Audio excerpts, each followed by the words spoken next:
Good evening all. एक audio check कर लेते हैं। आवाज़ सही से आ रही है तो आप लोग या तो चैट पे हाई लिख सकते हैं, यस लिख सकते हैं या हैंड रेज कर सकते हैं, जो भी आपको कन्वीनियंट लगे।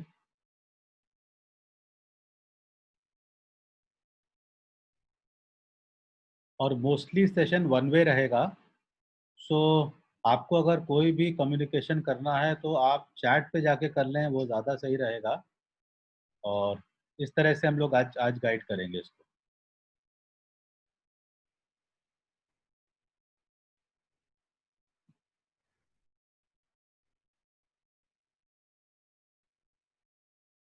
सो अगले 2 से 3 मिनट में सेशन स्टार्ट करेंगे।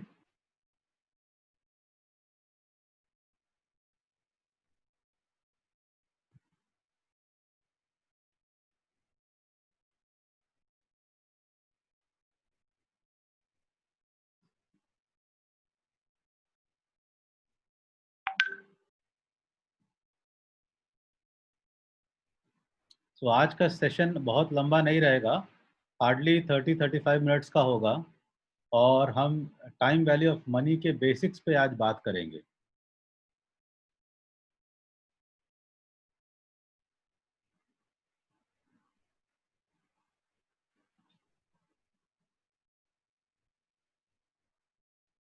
तो लैंग्वेज ऐसी मिक्स ही रहेगी, कुछ हिंदी कुछ इंग्लिश। ये ज़्यादा कन्वीनियंट है।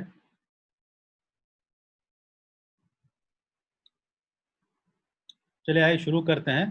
तो सबसे पहले देखते हैं कि टीबीएम ये टॉपिक हमने लिया क्यों है। सो टाइम वैल्यू ऑफ मनी अगर देखा जाए तो फाइनेंस और अकाउंट्स दोनों में एक ही मोटा डिफरेंस है, और वो है टाइम वैल्यू ऑफ मनी का। सो अकाउंट्स में क्या होता है कि हम सब चीज़ों का हिसाब रखते हैं लेकिन time value of money consider नहीं करते हैं। और फाइनेंस में क्या होता है कि हम सब चीज़ों का हिसाब रखते हैं और इसमें टाइम वैल्यू ऑफ मनी को बहुत कंसिडर करते हैं। इनफैक्ट पर्सनल फाइनेंस हो या वेल्थ मैनेजमेंट हो, इन सब में जो सबसे इम्पॉर्टेंट चीज़ है वो है टाइम वैल्यू ऑफ मनी। ठीक है, तो पहले यही चेक कर लेते हैं टाइम वैल्यू ऑफ मनी होती क्या है। सो ये टाइम वैल्यू ऑफ मनी क्या चीज़ है, आप स्क्रीन पे जैसे कि देख पा रहे हैं कि एक मिस्टर ए हैं। मिस्टर ए ने मिस्टर बी को 1,000 रुपए उधार दिए, और मिस्टर बी ने मिस्टर ए को वो 1,000 रुपए वापस कर दिए। बस कंडीशन क्या थी, उन्होंने 20 साल के बाद वापस किया। तो आपको क्या लगता है कि ये हिसाब सेटल डाउन हो गया? ए ने 1,000 रुपए लिया था और बी ने 1,000 रुपए वापस कर दिए, 20 साल बाद किया तो क्या हुआ?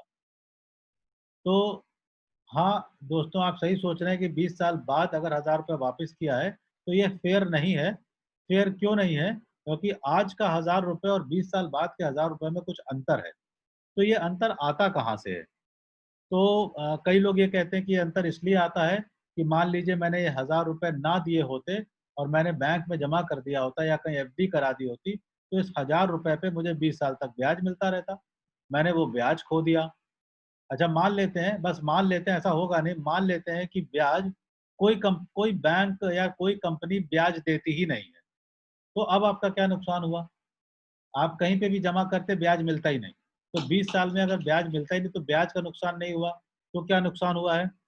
चलिए ब्याज का नुकसान नहीं होता तो एक नुकसान ये हुआ है कि ये जो 1,000 रुपए हैं, ये 1,000 रुपए अगर हम ना देते तो 1,000 रुपए को हम खुद इस्तेमाल कर लेते, और खुद इस्तेमाल करते, मान लीजिए हम इस 1,000 रुपए से एक MP3 प्लेयर ले आते और हम 20 साल तक उससे गाना सुनते रहते, तो क्या होता कि हम 20 साल तक गाना सुन रहे थे, हम खुद इस्तेमाल कर रहे थे उस पैसे को, हमने किसी को नहीं दिए, ब्याज में नहीं लगा।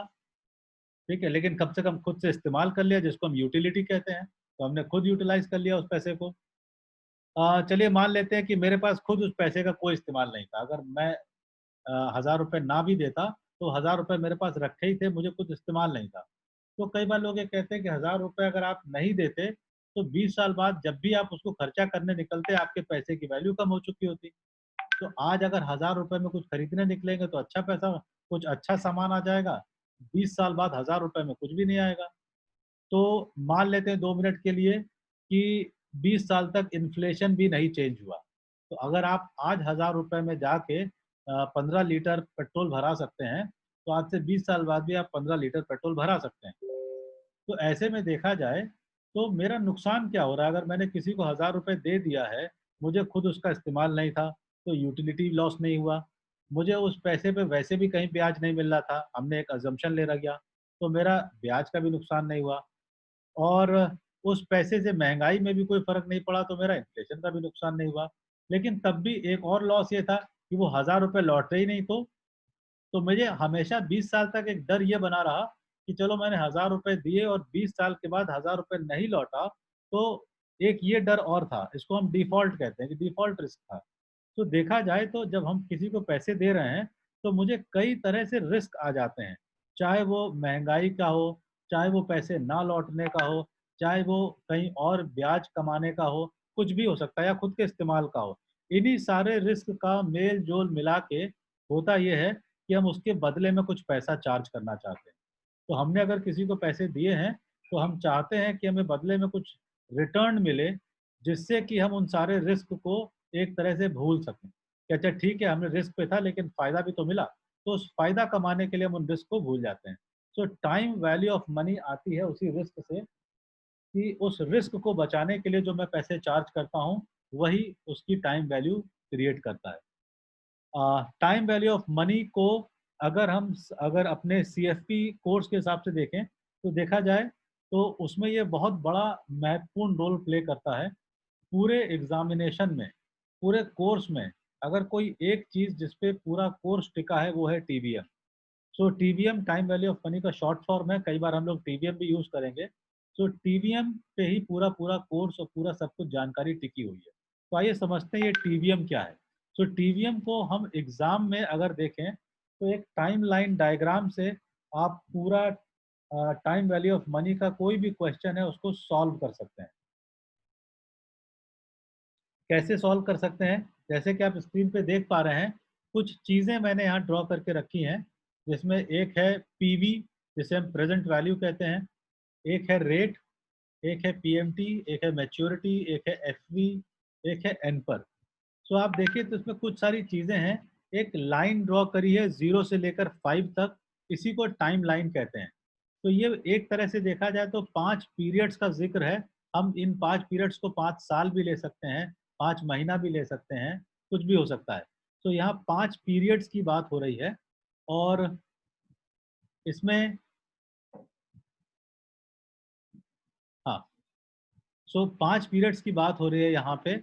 कुछ लोगों का कहना है कि आवाज़ नहीं सही से आ रही है, तो हम कहेंगे एक बार चेक कर लीजिए अपना कनेक्शन, एक बार चेक कर लीजिए, क्योंकि ज़्यादातर लोगों को मेरे ख्याल से आवाज़ ठीक से आ रही है। सो अगर आपने अपना वीडियो ऑन कर रखा है कुछ और है, तो उसको भी बंद कर दीजिए, उससे भी बैंडविड्थ चली जाती है। ठीक है, सो आवाज़ ठीक से आ रही है, माने कि आप अपनी आवाज़ चेक कर लीजिए, अपना मतलब सिस्टम चेक कर लीजिए, आवाज़ तो ठीक है आपकी।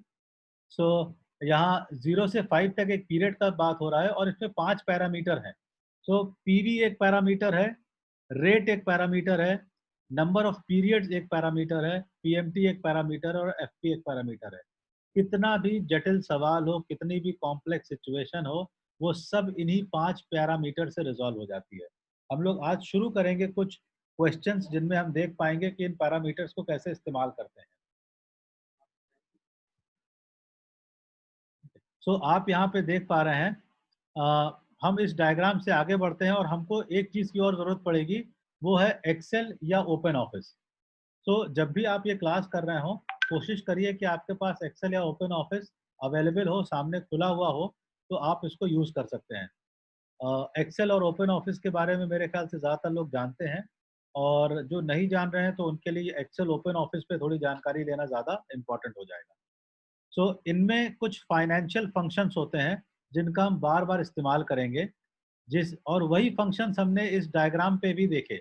सो यहाँ पे जो आपने नाम देखे थे पीवी, रेट, पीएमटी, एफपी, एनपर, ये सारे नाम एक्चुअली फंक्शंस के नाम हैं, जो कि एक्सेल में उपलब्ध हैं।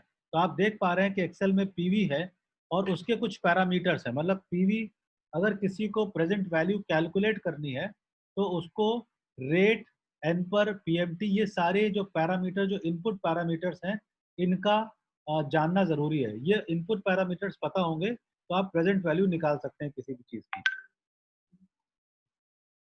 उसी तरह फ्यूचर वैल्यू है पीएमटी। पीएमटी एक शॉर्ट फॉर्म है पेमेंट का। रेट स्टैंड करता है रेट ऑफ इंटरेस्ट एक पीरियड का, और नंबर ऑफ पीरियड्स हैं कि कितने पीरियड्स हैं। तो आप यहाँ देख सकते हैं कि सब कुछ एक पीरियड के हिसाब से ही हो रहा है। जितने भी यहाँ पैरामीटर हैं सब सब एक पीरियड के लिए हैं। तो आइए थोड़ा आगे बढ़ते हैं और देखते हैं कि एक प्रोसेस क्या होता है एक सवाल को सॉल्व करने का। तो यहाँ उदाहरण के लिए बस एक सवाल दिया है। सवाल पे आप ज़्यादा अभी फोकस नहीं करिए, आप इस प्रोसेस पे फोकस करिए। तो जब भी आपके सामने कोई सवाल या सिचुएशन या कोई भी क्या कहते हैं मुद्दा आता है, सबसे पहला काम है उस सवाल को एक टाइमलाइन डायग्राम में कन्वर्ट करना। टाइमलाइन डायग्राम में कन्वर्ट करने को आप ऐसे समझ सकते हैं कि सवाल है कि किसी के मन में, मान लीजिए किसी को एक बिल्डिंग में एक घर बनवाना है, तो जो मालिक है जिसको घर बनवाना है उसके मन में एक आइडिया है कि उसको घर कैसा चाहिए। वो आइडिया किसी को समझा नहीं पाएगा, लेकिन अगर वो अपने आइडिया को किसी तरह से आर्किटेक्ट को समझाता है और आर्किटेक्ट उस पर एक डायग्राम बना के दे दे, जिस डायग्राम से ये क्लियर हो जाएगा कि दोनों लोग एक ही बात को सोच रहे हैं। तो डायग्राम आपके मन की सिचुएशन को एक पेपर पे बना देता है, और पेपर पे होने की वजह से उसको आप अच्छे से समझ पाते हैं। सो यहाँ पे भी सवाल एक सिचुएशन है, उस सिचुएशन को अगर हम पेपर पे उतार लेंगे तो वो सिचुएशन अच्छे से समझ में आ जाएगी, और उस सिचुएशन को समझने के बाद फिर हम अपना प्लान बनाएंगे कि इसको अप्रोच कैसे किया जाए, और उसके बाद एक्सेल पे उसको एग्जीक्यूट करेंगे। तो आप देखिए कि हम सवाल को सीधे एक्सेल पे नहीं लेके जा रहे हैं। कई बार लोग ये गलती करते हैं कि सवाल पढ़ते हैं और सीधे एक्सेल पे जाना चाहते हैं। ये सीधे एक्सेल पे जाने का जो शॉर्टकट है, ये काफ़ी घातक हो सकता है। खास तौर से अगर मैं एग्ज़ाम की बात करूँ, रियल लाइफ में तो आपको क्या कह सकते हैं रीटेक करने का मौका मिल जाता है, लेकिन एग्ज़ाम में रीटेक करने का मौका नहीं होता है, और ये गलती आपके बहुत सारे पैसे आपके हाथ से छीन सकती है। सो अच्छा ये रहेगा कि अगर हमें प्रोसेस को ही फॉलो करें तो ज़्यादा आसान। आइए देखते हैं इस प्रोसेस को कैसे फॉलो कर सकते हैं। तो यहाँ उदाहरण के लिए मैंने एक सवाल लिया है। Home loan rate of 8% per annum is being offered by a bank for a tenure of 20 years with monthly reducing balance. मैंने दूसरा स्टेटमेंट या दूसरी लाइन जो थी वो जानबूझ के कट कर दी है। इसका मतलब ये है कि जब आप एक सवाल पढ़ें तो सवाल में एक बार में सिर्फ एक ही लाइन पे, एक ही स्टेटमेंट पे फोकस करिए। पूरा सवाल पढ़ने की ज़रूरत नहीं है। पूरा सवाल पढ़ेंगे तो आपसे इम्पोर्टेंट बातें मिस होने लगेंगी, और आप उस सवाल को कई बार पढ़ेंगे तब भी आपको वो सवाल क्लियर नहीं होगा। दोस्तों यहाँ जो सवाल है ये तो सिर्फ 3 या 4 लाइन का है। एग्ज़ाम में 15-15 लाइन का सवाल आएगा, और अगर आप पूरा सवाल एक साथ पढ़ने का प्रयास करेंगे तो आपको वो सवाल कई बार पढ़ना पड़ेगा, और तब भी वो सवाल समझ में नहीं आएगा। तो इसका सबसे अच्छा तरीका क्या है कि हम पूरे सवाल को छोटे-छोटे सेंटेंस में तोड़ लें, और जो सेंटेंस मेरे सामने है उसी सेंटेंस को इस्तेमाल करें, उसको डायग्राम में कन्वर्ट करें, उसके बाद अगला सेंटेंस पढ़ें। तो ऐसे क्या होगा, मैं धीरे-धीरे करके एक-एक सेंटेंस को अपने डायग्राम पे उतारता चला जाऊँगा, और पूरा पैराग्राफ या क्वेश्चन खत्म होते-होते पूरा सवाल मेरे पास डायग्राम के रूप में होगा। और जब डायग्राम के रूप में होगा तो अगला काम आपको सिर्फ इतना करना है कि इस डायग्राम को देख के ये सोचिए कि क्या पैरामीटर मिसिंग है और मुझे कौन से पैरामीटर को सॉल्व करना चाहिए। सो यहाँ पे इस सवाल में हमने पहला लाइन का भी डायग्राम ड्रॉ कर दिया है, और ये सेकंड लाइन का भी डायग्राम हमने ड्रॉ कर दिया है। तो आप डायग्राम पे जैसा देख पा रहे हैं, 0 से लेकर 20 तक की एक लाइन खींची है। 0 डिनोट करता है आज का समय, जिसको हम नाउ कह सकते हैं, मतलब मौजूदा प्रेजेंट सिचुएशन, और जो लाइन का आखिरी है वो दर्शाता है फ्यूचर वैल्यू, मतलब भविष्य में पैसे का क्या होने वाला है। बीच में और सारे पैरामीटर्स हैं। तो यहाँ पे जहाँ पे लोन का रेट लिखा था 8%, हमने उसको उठा के यहाँ लिख दिया रेट इज इक्वल टू 8%। फिर यहाँ पे लिखा था कि ईएमआई 25,000 की होगी, सो हमने यहाँ पीएमटी इज इक्वल टू 25,000, यहाँ 25,000 भी लिख दिया। एक चीज़ और गौर करिए कि मैंने 25,000 के सामने माइनस लिखा है। सो माइनस और प्लस का सिग्निफिकेंस ये है दोस्तों कि अगर कोई भी पैसा आपके पॉकेट से जा रहा है तो आप उसको माइनस में यूज़ करेंगे, और कोई पैसा जो आपके पॉकेट में आ रहा है उसको आप प्लस से यूज़ करेंगे। तो यहाँ पे आप जैसे देख सकते हैं, अगर आप पैसा इन्वेस्ट करते हैं तो आपके इन्वेस्ट करते वक्त आपके पॉकेट से पैसा निकलता है, और जहाँ पे भी आप इन्वेस्ट कर रहे हैं उस कंपनी, कॉर्पोरेट या उस प्रोडक्ट में वो पैसा चला जाता है। तो आपके पॉकेट से तो निकल गया, इसलिए उसको हमने माइनस किया है। और जब भी मैच्योरिटी आती है या पैसा लौटता है तो आपके पॉकेट में पैसा वापस आ रहा होता है, और इसको हम प्लस से डिनोट करते हैं। तो पैसा जाएगा तो माइनस, पैसा आएगा तो प्लस। अब वापस अपने सवाल पे आते हैं। सो इस डायग्राम में आप देखिए, लोन है, लोन का मतलब है प्लस। प्लस एक चीज और देखिए कि ये जो डायग्राम में एरो इस्तेमाल किए गए हैं, कुछ एरो ऊपर की तरफ जा रहे हैं, कुछ एरो नीचे की तरफ जा रहे हैं हमेशा ही, लेकिन एरो का जो बेस है वो इस लाइन से कनेक्टेड है। सो एरो हमेशा इस बेस से कनेक्टेड रहेगा, और या तो बेस से ऊपर जाएगा या बेस से नीचे जाएगा। तो जब पैसा आपके पॉकेट से बाहर जाता है तो आप कह सकते हैं एक तरह से आपके बेस से बाहर जा रहा है, तो आप उसको नीचे की तरफ ड्रॉ करते हैं। और पैसा जब आपके पॉकेट में आता है तो इसको ऊपर की तरफ ड्रॉ करते हैं। सो कैश आउटफ्लो है तो माइनस होगा, कैश इनफ्लो है तो प्लस होगा। ये है तरीका कैश को दर्शाने का। वापस अपने सवाल पे आते हैं। सो यहाँ पे ये हमारा डायग्राम इस सवाल को अच्छे से बता रहा है कि सवाल ये पूछना चाह रहा है कि एक इंसान एक लोन लेना चाहता है, लेकिन वो ये नहीं जान रहा है, वो ये जानना चाहता है आपसे कि अगर मान लीजिए 8% के रेट पे लोन मिल रहा है और उसकी क्षमता है 25,000 महीने की ईएमआई देने की, तो वो 20 साल तक इस लोन को चलाना चाहता है, तो कितने का लोन ले सकता है वो ये जानना चाह रहा है आपसे कि कितने रुपए का वो लोन ले ले जिससे कि उसकी किस्तें 25,000 की ही बने, उससे ज़्यादा की ना बने। क्योंकि उसने अपना कैलकुलेशन किया होगा कि आज की डेट में उसके पास लोन की किस्त चुकाने के लिए शायद 25,000 है, तो वो 25,000 को ही खर्चा करना चाहता है। सो इसको, अब हमारे पास सब कुछ आ गया है, हमारे पास लोन है। ये लोन देखा जाए दोस्तों तो हमारे टाइम वैल्यू ऑफ मनी के हिसाब से ये प्रेजेंट वैल्यू है, और यही हमको कैलकुलेट करना है। तो प्रेजेंट वैल्यू हमारे पास मिसिंग है इस सवाल में, रेट हमारे पास मौजूद है, पीएमटी जो रेगुलर पेमेंट होता है वो मेरे पास है। फ्यूचर वैल्यू मैंने जीरो लिया है, जीरो इसलिए लिया है कि जब आप लोन पूरा चुका देते हैं तो इस जहां 20 साल पे एक बिंदु है, इस यहाँ पे फ्यूचर वैल्यू कुछ भी नहीं होगी, क्योंकि मैंने तो पैसा सारा चुका दिया है। एन पर नंबर ऑफ पीरियड्स यहाँ पे 20 लिया है, और यहाँ एक्चुअली 20 से ज़्यादा होगा, क्योंकि जब हम इसको कन्वर्ट करेंगे सवाल में, तो सवाल में सब कुछ एक पीरियड के हिसाब से भरना होता है। तो जितने भी पैरामीटर हैं, जैसे पीवी है, पीएमटी है, एफपी है, एन पर है, रेट है, ये सब कुछ आप भरते हैं तो एक पीरियड के अकॉर्डिंग भरते हैं। तो अगर पीरियड मंथली है तो सारी चीज़ें मंथली भरी जाएंगी, अगर पीरियड ईयरली है तो सारी चीज़ें ईयरली भरी जाएंगी। तो हमको ये ध्यान देना है कि हम जो भी काम कर रहे हैं उसमें पीरियड मेरा क्या है, क्योंकि सब कुछ मेरा उस पीरियड के अकॉर्डिंग होगा। तो आइए देखते हैं कि इसको हम एक्सेल पे कैसे सॉल्व करेंगे।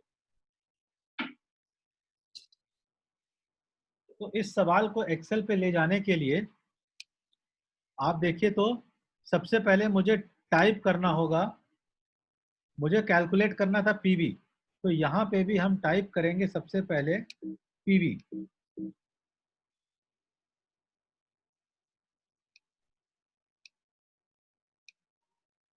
और पीवी में एक्सेल पे वो पूछ रहा है कि रेट बताइए। अच्छा, रेट हमने देखा था, रेट है हमारे पास 8%, पर ये 8% तो एक साल का रेट था। अगर ये 8% एक साल का रेट है तो एक महीने का रेट कितना होगा, हम इसको डिवाइड कर देंगे 12 से।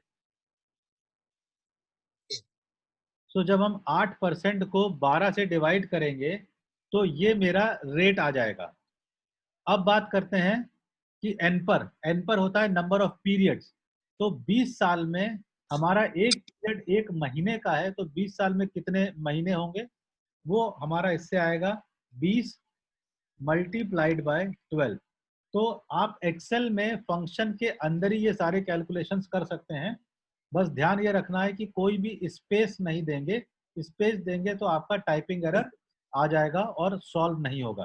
तो यहाँ मैंने टाइप किया था इज इक्वल टू पीवी, फिर ब्रैकेट ओपन किया, 8% divide by 12 comma 20 multiplied by 12 और आप नीचे देखिए तो n पर हो गया। अब ये पूछ रहा है कि पीएमटी, पीएमटी है कि आप कितना पेमेंट करेंगे या क्या रेगुलर ईएमआईज हैं। सो हम रेगुलर ईएमआईज पे करेंगे 25,000। ये मेरे पॉकेट में आएगी 25,000 या मेरे पॉकेट से जाएगी? तो ये मेरे पॉकेट से जाएगी, इसलिए इसमें साइन लगाएंगे माइनस और लिखेंगे 25,000। सो ये हो गया मेरा पीएमटी। इसके बाद ये पूछ रहा है एफवी।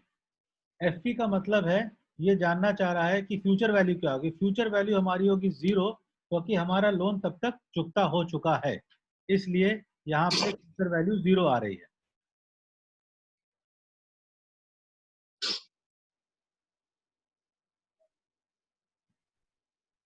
ठीक है, फ्यूचर वैल्यू 0 के बाद एक और पैरामीटर है, ये पूछ रहा है टाइप। टाइप होता है कि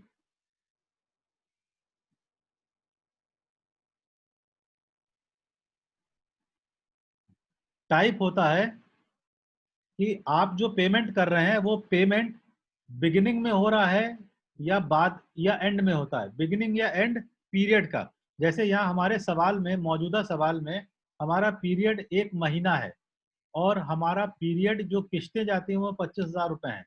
तो टाइप सिर्फ आपसे ये जानना चाहता है कि ये जो 25,000 रुपये है ये इस महीने की शुरुआत में जाता है कि महीने के अंत में जाता है। तो दोस्तों, जैसा कि आपने अगर लोन लिया होगा तो लोन आपने जिस दिन लिया होगा उस दिन से आपका पीरियड शुरू होता है और 1 महीना खत्म होने के बाद ही तो आपका जो ईएमआई है वो जाएगा। तो ईएमआई हमेशा पीरियड के बाद जाएगा। तो यहाँ पीरियड के बाद जाने का मतलब है एंड ऑफ द पीरियड, इसका मतलब है 0। सो जब हमने सारे पैरामीटर भर के एंटर किया तो आपका जवाब आ रहा है 29,88,857 रुपए। सो आप लोग भी अपने स्क्रीन पे इस क्वेश्चन को सॉल्व कर सकते हैं। क्वेश्चन में एक बार फिर से दिखा देता हूँ। क्वेश्चन जो हमने सॉल्व किया था वो ये था कि होम लोन रेट ऑफ 8%, 8% का रेट है और 20 साल के लिए लोन लिया जा रहा है। 25,000 रुपये महीना की किस्त चुकाने की कैपेसिटी है एक सज्जन की। वो ये जानना चाहते हैं कि कितने का लोन मिल सकता है। तो हमने इन सब के लिए पहले एक डायग्राम बनाया। डायग्राम बनाने के बाद उसको हमने एक्सेल पे सॉल्व किया। जब एक्सेल पे सॉल्व किया तो आंसर आ रहा है 29,88,000। तो देखा जाए मोटा मोटी तो ये 29,80,000, 29,90 या जो भी कहिए, 29, 29.5 लाख तक का लोन ले सकते हैं। ये एक सवाल था। दोस्तों आइए आगे बढ़ते हैं, इसी सवाल का एक दूसरा रूप देखते हैं और ये है हमारा सेकंड क्वेश्चन। तो इसमें अगेन मैंने हिंट के लिए पहले से ही आपको बता दिया है स्लाइड के ऊपर कि इसमें कौन सा फंक्शन यूज करेंगे। आगे चल के मैं हिंट देना बंद कर दूंगा, क्योंकि अगर जीवन भर मैंने आपको बैसाखी में दौड़ाया तो आप कभी दौड़ नहीं पाएंगे, आपकी टांगें मजबूत नहीं होंगी। तो बहुत ज़रूरी है कि बैसाखी बस कुछ दिन तक रहे, उसके बाद बैसाखी आपसे छीनी जाएगी, क्योंकि मांगने पे कोई देगा नहीं। सो दोस्तों ये पीवी है। अ, सवाल पढ़िए। एक म्यूचुअल फंड स्कीम है जहाँ पे CAGR, compounded annualise growth rate, 15% का है और यहाँ एक सज्जन ये चाहते हैं कि 20 साल में उनका 1 करोड़ रुपया इकट्ठा हो जाए।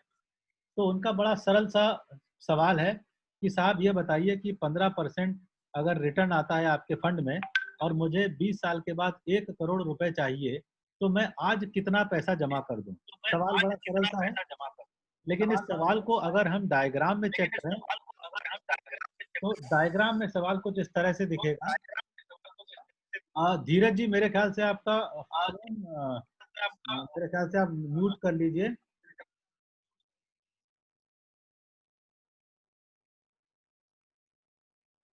सर म्यूट है वो मेरा तो। अच्छा ठीक है, ठीक है, बहुत बढ़िया। अब सबका म्यूट है, नहीं मुझे इको आ रहा था। अब सही है मेरे ख्याल से। नवीन राय जी आपका म्यूट कर लीजिए। ठीक है, thank you thank you thank you, बहुत बढ़िया। सो यहाँ पे सवाल हमारा वही है और जस्ट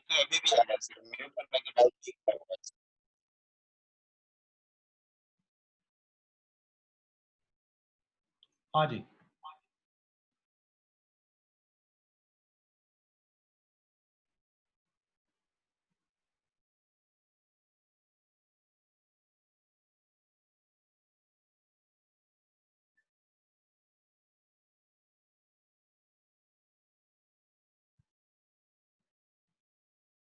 जस्ट अ सेकेंड, बस थोड़ा सा टेक्निकल एरर ठीक कर लें।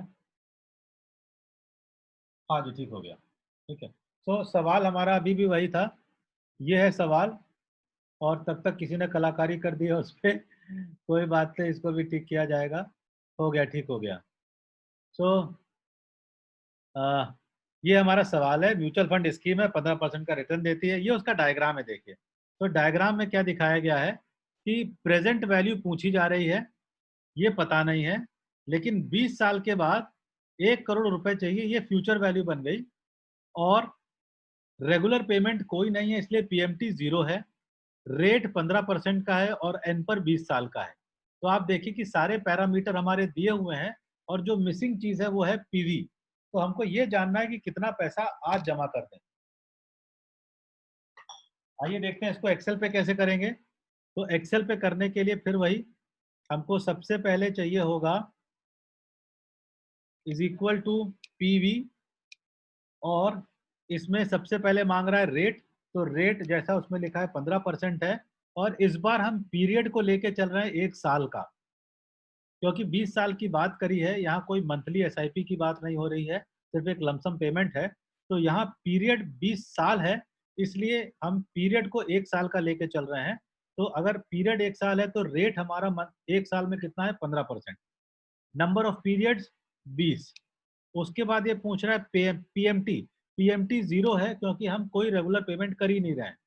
इसके बाद पूछ रहा है एफवी। एफवी 1 करोड़ है, ये पॉजिटिव होगा कि नेगेटिव होगा?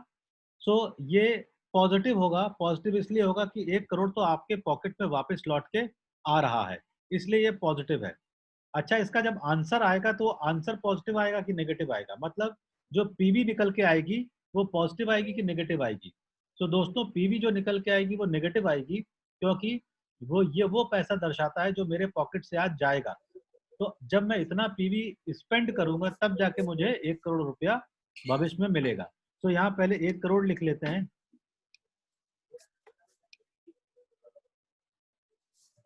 ये हो गया 1 लाख, 10 लाख और 1 करोड़। ठीक है।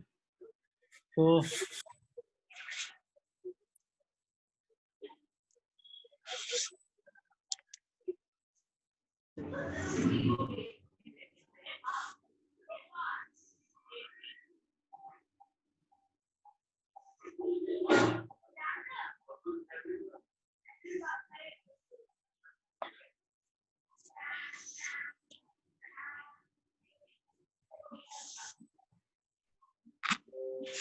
जस्ट अ सेकंड दोस्तों।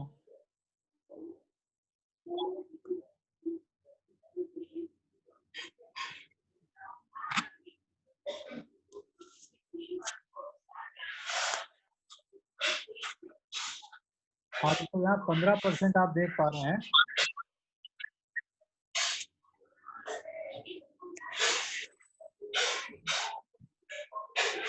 हाँ, तो 1 करोड़ हमने यहाँ लिख दिया एसपी, और एसपी के बाद ये पूछ रहे हैं टाइप। अच्छा, टाइप यहाँ हमें मेंशन करना जरूरी नहीं है।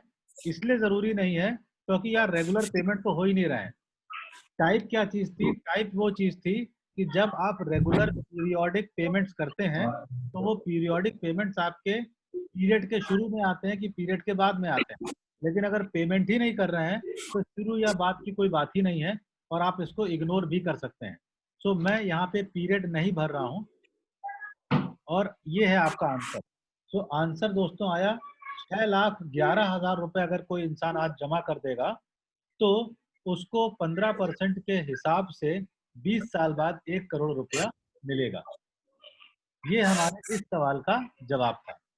तो आइए देखते हैं दूसरा सवाल। अगेन एक म्यूचुअल फंड स्कीम है, थोड़ा सा इसमें बदलाव किया गया है। इसमें ये पूछा गया है कि इंसान अगर 5 लाख रुपए जमा करता है तो उसको कितना मिलेगा।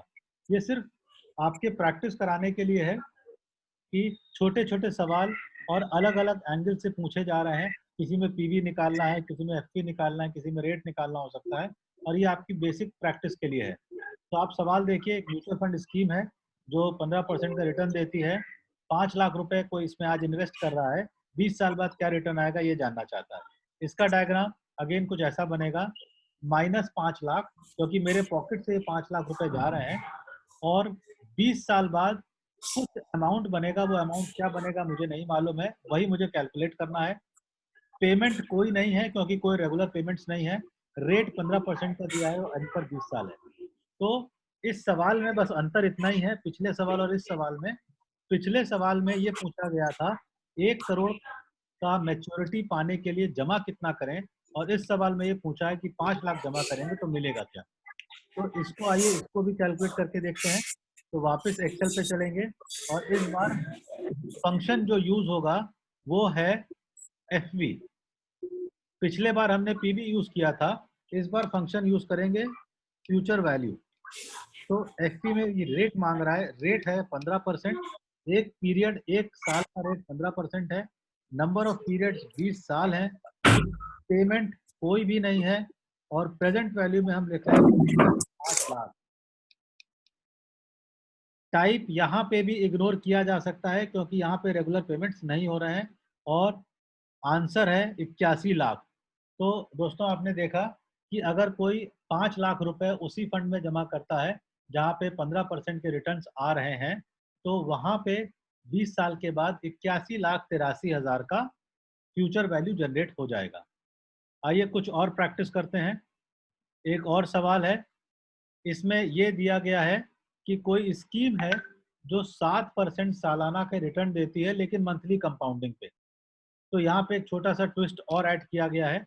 स्कीम का जो टेन्योर है वो 5 साल का है, 5.5 ईयर, तो 5.5 साल की स्कीम है, जिसमें इंसान ये जानना चाह रहा है what will be the maturity amount if a person invest ₹1000 on a monthly basis. तो सवाल अगर देखा जाए तो सवाल डायग्राम में कुछ इस तरह का दिख रहा है कि 1000 रुपए पर मंथ का इन्वेस्टमेंट है, या 1000 रुपए हर महीने इन्वेस्ट करेगा कोई इंसान और 5.5 साल तक इन्वेस्ट करेगा। जानना ये चाहता है कि मैच्योरिटी पे क्या मिलेगा। रिटर्न्स कितने हैं? 7% सालाना के हैं, लेकिन मंथली कंपाउंडिंग है, तो हम इसको मंथली में कन्वर्ट करेंगे और 1000 रुपये महीना का इन्वेस्टमेंट है। सो अगेन सारी डिटेल्स को रख के इस सवाल में हमको जानना क्या है, फ्यूचर वैल्यू। तो हम जो फंक्शन यूज करेंगे एक्सेल में वो होगा फ्यूचर वैल्यू का। तो एक्सेल में फ्यूचर वैल्यू का फंक्शन, अब वापस आ जाते हैं, is equal to future value. Rate जैसा कि वहां पे दिया था 7%, लेकिन ये 1 साल का था और हम बात कर रहे हैं मंथली, तो इसको डिवाइड बाय 12 करना पड़ेगा, तब ये मंथली बन जाएगा। इसके बाद ये पूछ रहा है number of periods. So number of period 5.5 साल हैं, लेकिन हमको मंथली में करना है क्योंकि हम सब कुछ मंथली ले रहे हैं। सो 5.5 इंटू 12 कर दिया। इसके बाद पूछ रहा है पेमेंट। पेमेंट है 1000 रुपये महीना, और क्योंकि मेरे पॉकेट से जा रहा है, मैं इन्वेस्ट कर रहा हूँ, इसलिए माइनस में है -1000 रुपीज। इसके बाद ये पूछ रहा है प्रेजेंट वैल्यू। प्रेजेंट वैल्यू होता है लमसम में क्या आज को इन्वेस्ट किया जा रहा है। तो जवाब इसका है नहीं, क्योंकि इस सवाल में हम लमसम में कुछ इन्वेस्ट नहीं कर रहे हैं, जो भी कर रहे हैं रेगुलर मंथली पेमेंट्स में कर रहे हैं। तो प्रेजेंट वैल्यू यहाँ पे 0 है। और फिर ये पूछ रहा है टाइप। टाइप फिर वही चीज़ है कि पीरियड के शुरू होने से पहले आपका पेमेंट आता है कि पीरियड के बाद आता है। तो दोस्तों यहाँ पे स्कीम है और जिस दिन मैं इस स्कीम में पैसा शुरू कर रहा हूँ मेरा पीरियड वहीं से शुरू हो जाता है। तो देखा जाए तो यहाँ मैं पहले पेमेंट करता हूँ और फिर पीरियड आता है। तो payment is at the beginning of the period, और बिगिनिंग को यहाँ डिनोट करते हैं 1 से। दोस्तों याद रखने के लिए इस पीरियड को मैंने इस तरह से ध्यान रखा हुआ है, आप चाहें तो इसको यूज कर सकते हैं कि जैसे कोई भी महीना 1 तारीख से शुरू होता है, तो अगर बिगिनिंग है तो हम उसको 1 रख लेते हैं। और मेरे एक बहुत अच्छे मित्र भी हैं, स्टूडेंट भी कभी रहे थे, सिद्धार्थ। सिद्धार्थ ने एक फॉर्मूला बताया था याद करने का कि सब जब दुनिया खत्म हो जाती है तो सब जीरो हो जाता है।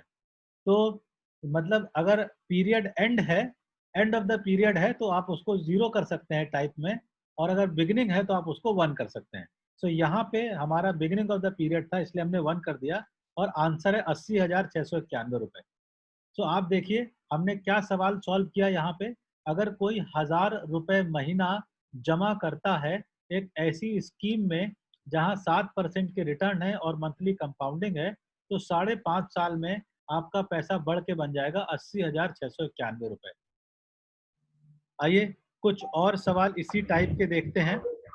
जिसमें एक और सवाल है, इस बार हम किस्त निकालने की बात करते हैं। ये बहुत ही कॉमन सा क्वेश्चन है कि मान लेते हैं, जैसे सवाल में दिया है होम लोन ऑफ 35 लाख। तो कोई सज्जन है जो 35 लाख का होम लोन लेने जा रहा है, टेन्योर उसका 15 साल है और रेट है 8.5% पर एनम। उसका सिर्फ इतनी जिज्ञासा है कि इसमें महीने की ईएमआई क्या आएगी, ये बता दें। ठीक है। सो मेरे पास, अच्छा इस सवाल में देखा जाए तो पीरियड क्या चुना जाएगा, क्या मैं पीरियड साल को चुनूंगा या पीरियड को मंथली चुनूंगा। तो एक और यहाँ पे हिंट मैं आपको दे रहा हूँ, इसको बहुत अच्छे से ध्यान दीजिएगा कि यहाँ पे आप इस्तेमाल करेंगे हमेशा जिस मोड में पेमेंट आता है उसी मोड में उसका क्या कह सकते हैं पीरियड चुनेंगे। तो अगर मेरा पेमेंट का मोड मंथली है तो मेरे पीरियड भी मंथली होंगे।